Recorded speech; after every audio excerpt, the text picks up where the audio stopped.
Hello and welcome to marketing91.com. In this video, we are going to cover the topic on copyright. Before we proceed any further, please do note that we publish 3 marketing videos daily on YouTube. So please don't forget to subscribe to our channel. Now let's start with what is copyright. Copyright gives the owner of a property the sole rights to its original work, in this case music or art, and the right to replicate its exclusivity for a certain amount of time. The right to replicate is called copyright. The aim of copyright is to not protect the particular idea, but to protect the original manifestation of the idea. Creative works covered by copyright range from books, music, paintings, sculpture and films to computer programs, databases, advertisements, maps and technical drawings. An original piece of work has to be in tangible form for it to be copyrighted, meaning every piece of creative work to be protected through copyright have to be in written format. Moving further, purpose of copyright. The owners of original creative work are given the sole right to copy and use that work for a certain amount of time through the laws of copyright. After the set time, the work of art becomes the property of the public. Copyright, according to most people, is necessary to promote cultural originality and diversity. Brief history of copyright. England was where copywriting was first developed. The Licensing of the Press Act of 1662 was passed in the English Parliament in response to scandalous books and pamphlets being printed. The Act made it necessary for publications to register themselves with the Stationers' Company. The stationers, which was government approved, had the right to control the material that was being printed. Copyright territory. Public law can grant copyrights which are then deemed territorial rights. These copyrights, considered as territorial rights granted by a particular state law, is valid only inside the jurisdiction of the state's territory and not past that. This type of copyright is different in different countries. Territories have been made amongst countries, or in some cases various countries, with respect to appropriate procedures when works go beyond a nation's border or when national rights are conflicting. Registration of copyright.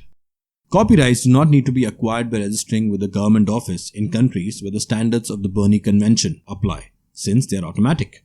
The owner of work can impose their sole rights after the work has been converted into a tangible format by transferring into a fixed means, that is a computer file, a sheet, music, videotape, drawing or photograph.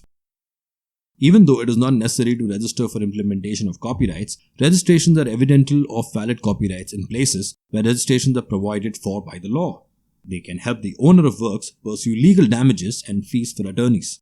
Only lost profits and actual damages can be obtained by owners who register after a violation in the US. Rights granted under copyrights. 2 categories of rights are protected by copyrights as per the World Intellectual Property Organization. First, economic rights. Economic rights enable the owner to receive monetary compensation from people who use their copyrighted content. Economic rights can either be owned by creators and authors or can be transferred to one or more owners. Next, moral rights. Moral rights enable creators and authors to conserve and safeguard their connection with their work by taking appropriate actions. Moral rights cannot be transferred in many countries. Moving on, copyright process. Copyright is an example of legal protection that safeguards original works. It is necessary for an original piece of work to be in tangible format for it to be copyrighted, meaning the work has to be transferred into a physical format for the copyright to safeguard it. The work is only viewed as an original if it hasn't been copied from anywhere by the author and is a result of individual thinking according to copyright laws. Original work of authorship is a term used for such work. Original owners can register for the copyright to gain legal leverage if and when the need arises. Next, what cannot be copyrighted? Copyrights cannot be applicable to all kinds of work. Theories, discoveries, concepts and ideas cannot be safeguarded through copyrights. Titles, slogans, brand names, domain name and logos cannot be safeguarded through copyright laws. Next, copyright duration. Various jurisdictions have copyrights for different lengths. Factors like whether the work is published, whether the work has been developed by a corporation or individual, and the type of work influence the duration of a copyright term. Generally, the default duration of copyright considered globally is 70 or 50 years in addition to the lifespan of the author. In countries where a formal registration is not required, completed work is considered to be copyrighted. Other countries require formal registration in addition to copyright formalities. It is believed that the longer the copyright duration, the safer the work against unauthorized duplication. US copyright timeline extension. The term of copyright protection has changed in the US due to various changes and revisions it has gone through.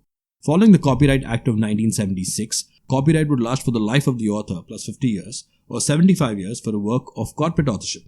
The 1998 Act extended these terms to the life of the author plus 70 years and works for corporate authorship to 120 years after creation or 95 years after publication, whichever end is earlier.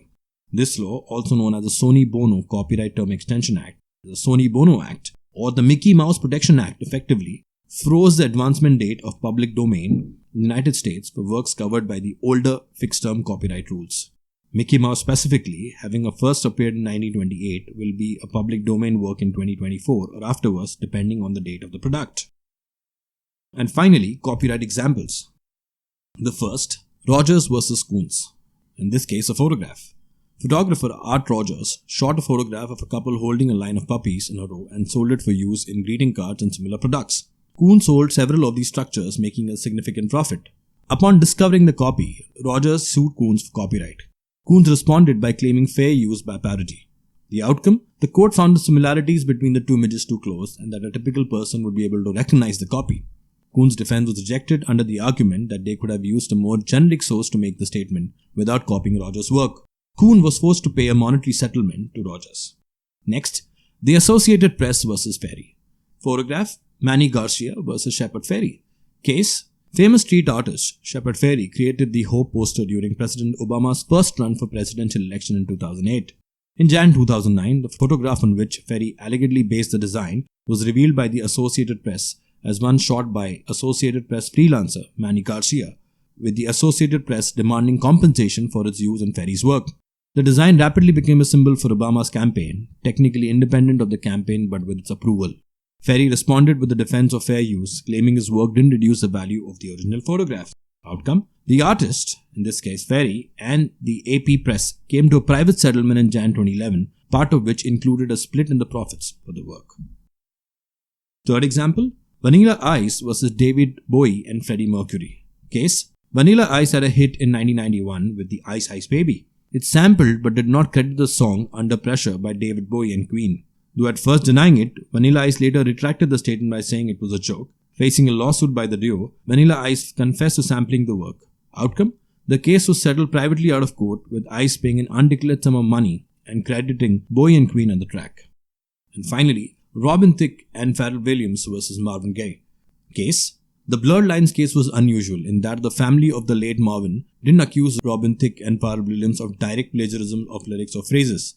Their claim was that one of the best-selling singles of all time aped the style and feel of Gaye's 1977 disco hit, Gotta Give It Up.